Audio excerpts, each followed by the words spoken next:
அப்படி யாராவது ஒருத்தரை நீங்கள் நம்பியிருந்தால் கண்டிப்பாக உங்கள்கிட்ட புலம்பல் வராது. புலம்பல் வருதுனால என்ன அர்த்தம்? யாரு மேலேயும் உங்களுக்கு நம்பிக்கை இல்லைன்னு அர்த்தம். யாரு மேலே நம்புறீங்களோ இல்லையோ உங்கள் மேலே உங்களுக்கு நம்பிக்கை இல்லை. அதனால தான் புலம்பல் வர்றதுக்கு காரணமே.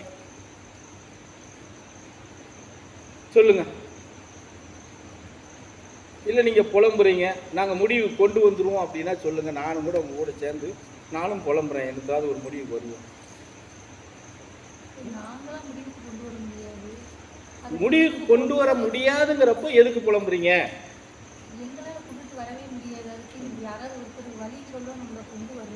வழி சொல்றவனை கூட நம்புறது இல்லையே.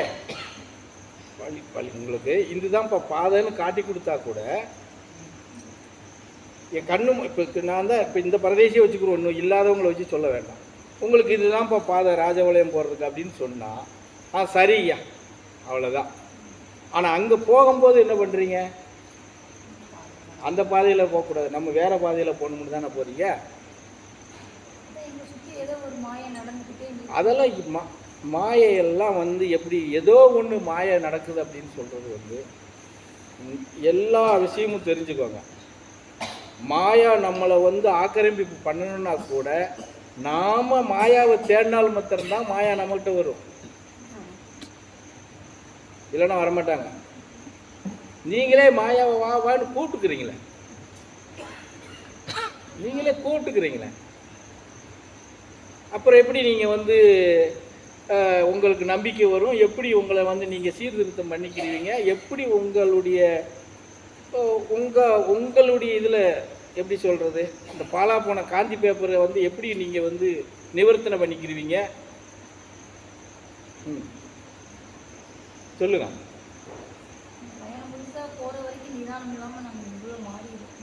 நான் என்ன சொல்கிறேன்னா, நிதானம் இல்லாமல் போகிறவங்க செத்துருங்கன்னு சொல்கிறேன். செத்துருங்க, முடிஞ்சா போகும். எதுக்கு நிதானம் இல்லாமல் போய்கிட்டு முட்டி மோதிக்கிட்டு மண்டையை உடைக்க மூக்கை உடைக்க பல்லு போய் அந்த வேதனை வேணுமா? சொல்லுங்க சாமி. நானும் என்னால் முடிஞ்ச எந்த அளவுக்கு முடியும் இந்த எழுச்சவாயனால அந்த அளவுக்கு உங்களுக்கு வழிமுறையை நான் காட்டி கொடுத்தேன். மேக்சிமம் காட்டி கொடுத்தேன். ஒரு சில இதை வேணால் தவிர்த்துருப்பேன். ஏன்னா இதுவே உங்களால் ஒன்றும் பண்ண முடியலங்கிறப்ப அதெல்லாம் காட்டி கொடுத்து நீங்கள் என்ன பண்ண போகிறீங்க? வெட்டியாக போட்டு எதுக்கு?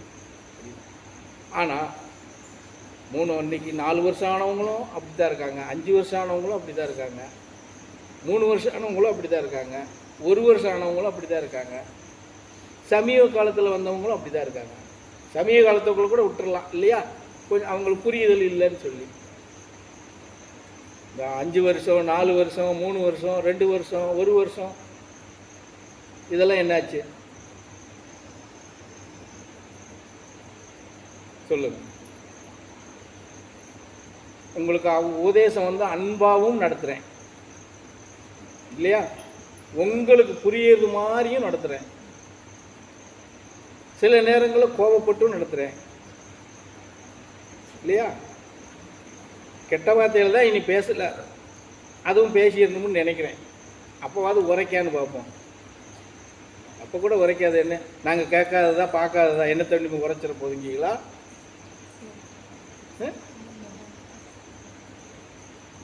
எதுக்கு உங்களுக்கு நான் என்ன கேட்குறேன்னா, நீங்கள் 4 பேர் வாரீங்களோ 10 பேர் வாரீங்களோ 2 பேர் வாரீங்களோ அது எனக்கு பிரச்சனையே இல்லை.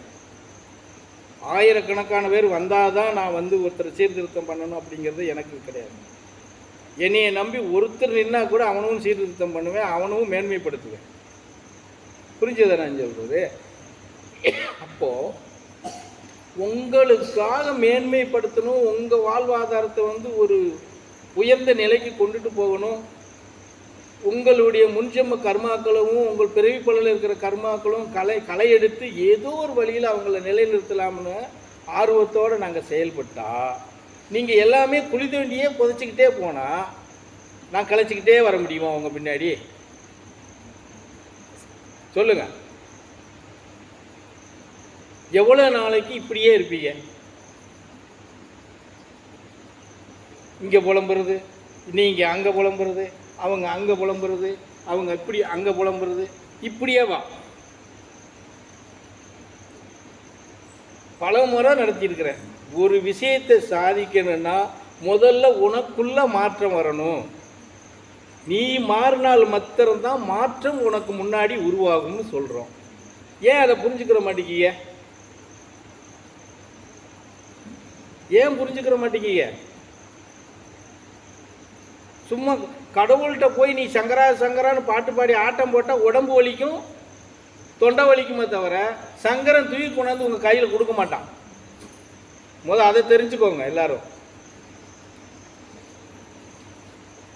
இதுதான்டா அப்படின்னு சொல்லி ஒரு இதை காட்டி தான் கொடுப்பாங்களே தவிர உங்க பின்னாடி வந்து எல்லாம் தூக்கி கொடுத்துக்கிட்டுலாம் யாரும் தெரிய மாட்டாங்க.